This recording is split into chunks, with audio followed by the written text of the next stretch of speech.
was weighing like 297 pounds, and I had to make a change in my life.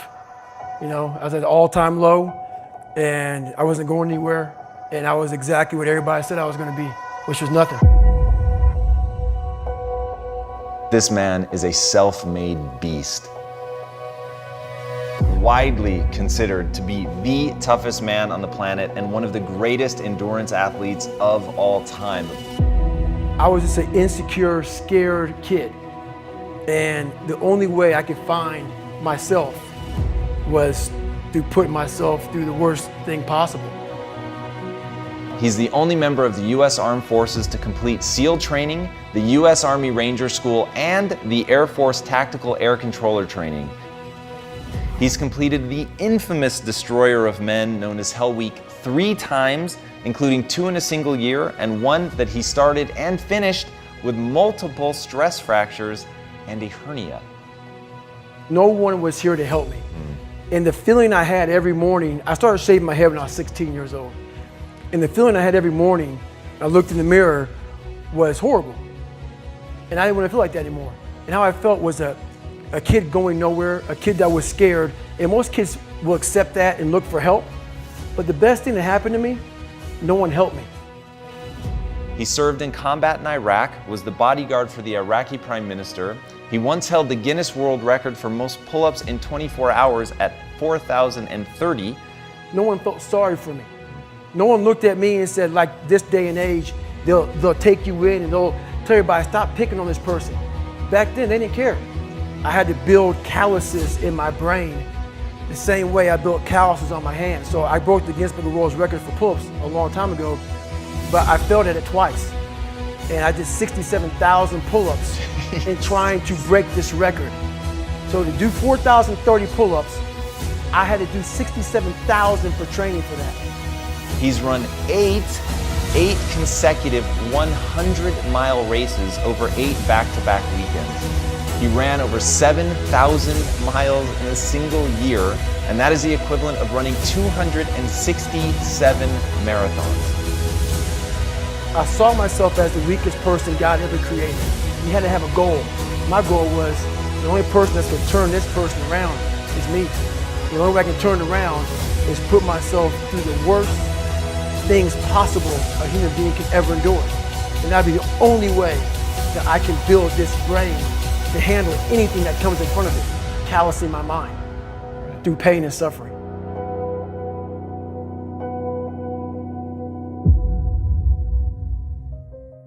The only way you're ever going to get to the other side of this journey is you have got to suffer to grow. To grow, you must suffer. I'm afraid of my shadow. How can I overcome that? Go in the military, get your kicked, do things you hate to do, be uncomfortable every day of your life. Roger that. I'm not the smartest kid in the world. Okay.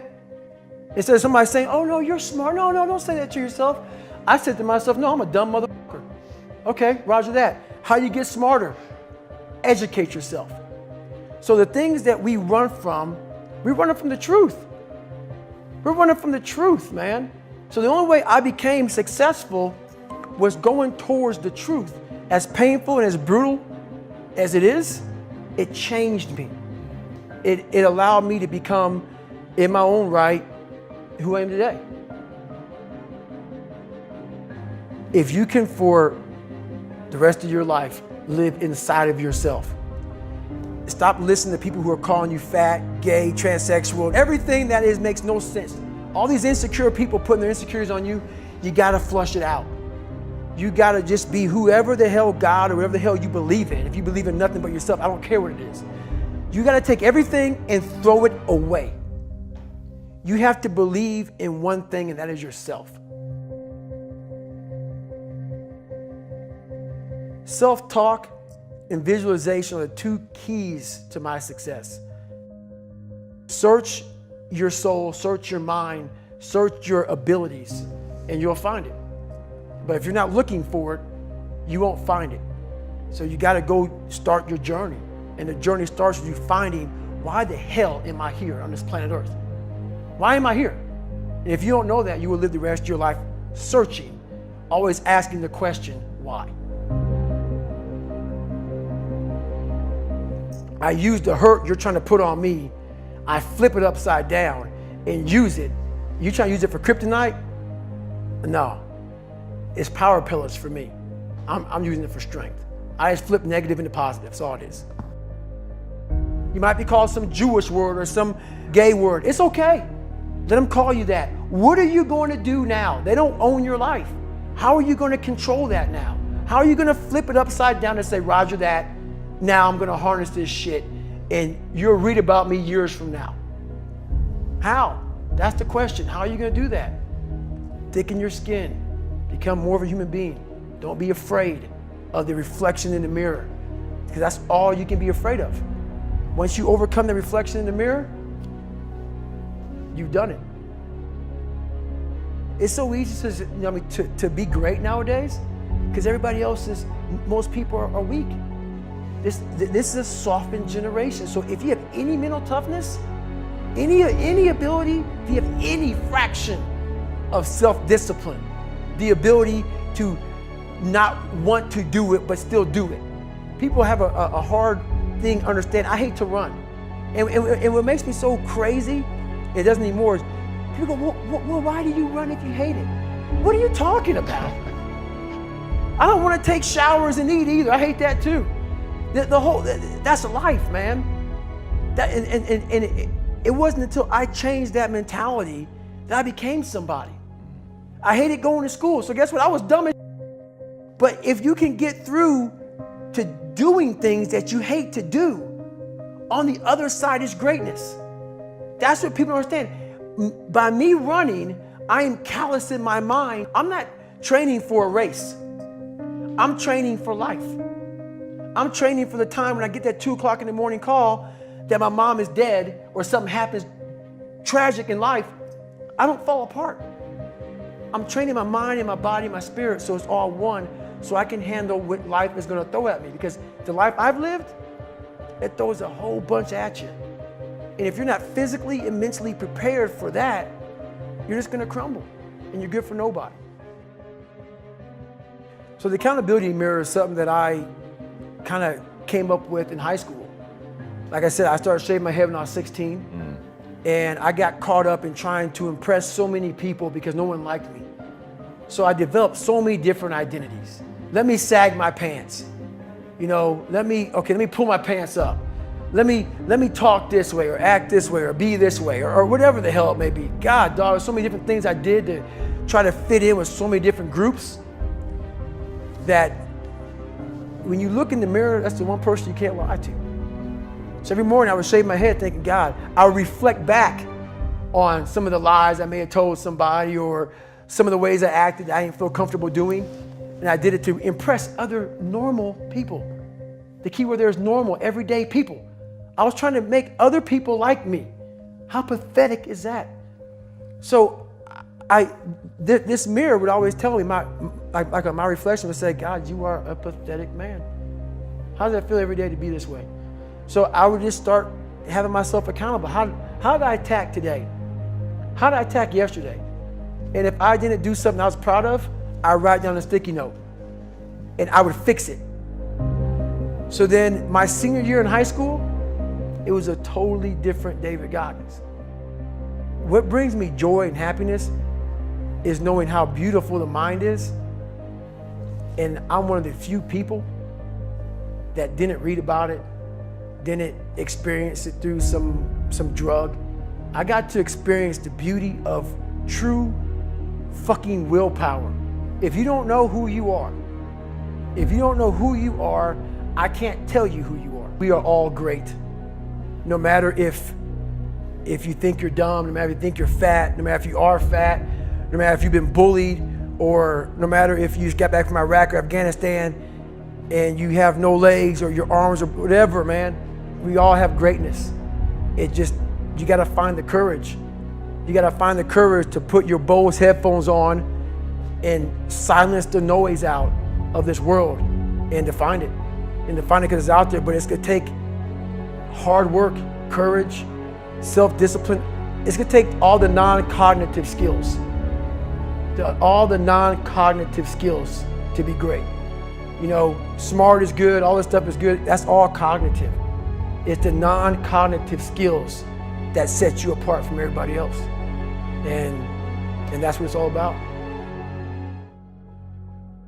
Talk to me about what it takes to be on one side of a door in Iraq or anywhere, knowing on the other side of the door, people who are not afraid of you, they're ready for you to come in, and they have guns, and you still have to breach that door. That's a great question.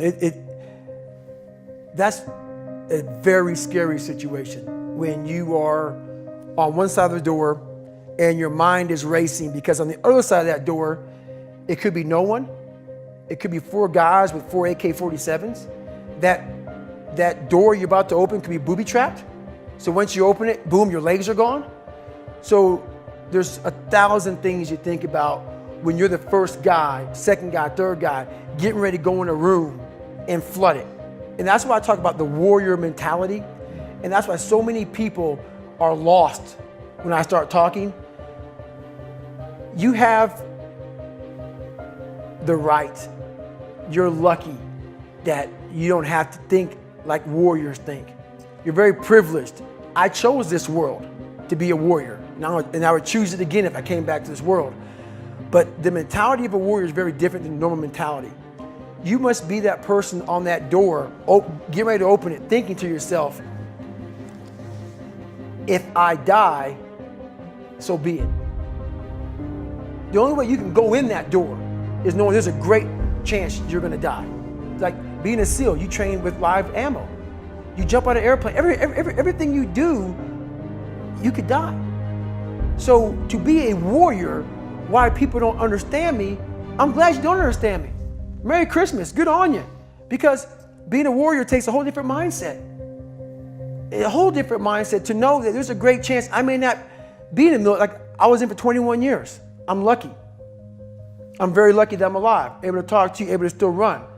But when you sign up on that dotted line to be like a SEAL, your mentality changes. I may not live. You gotta accept that. And that's the mentality you have. And that's what makes you a warrior. If you're scared to die, you're a bad warrior.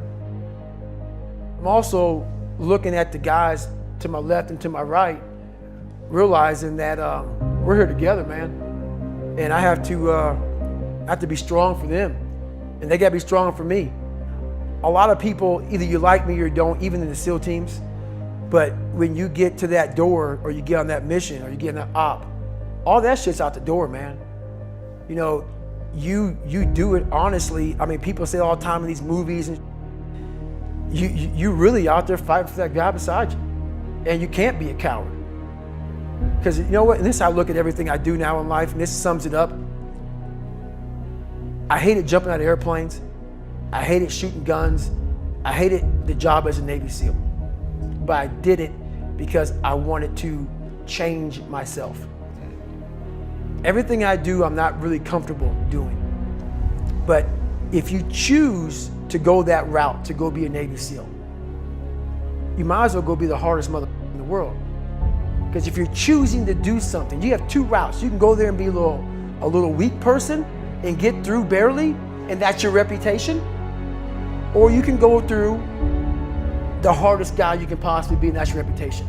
So my whole thing is, if you're gonna choose to open that door in Iraq or Afghanistan, open the mother and go in hard. Because they're gonna remember you by slowly opening it and peeking in. So if you're gonna open it, and you made the mind to open it, don't crack it open. Open the door, go in. That's with life. If you're choosing to do something, attack it. Because they're gonna remember you as not attacking it. So I want to be remembered. You can hate me, but there's one thing you can't say about me. I didn't attack it. So that's the mentality you have. If you're gonna do something, you might as well attack it, because you can do it anyway. Right. Who on this earth would still be going right now? You are. You are.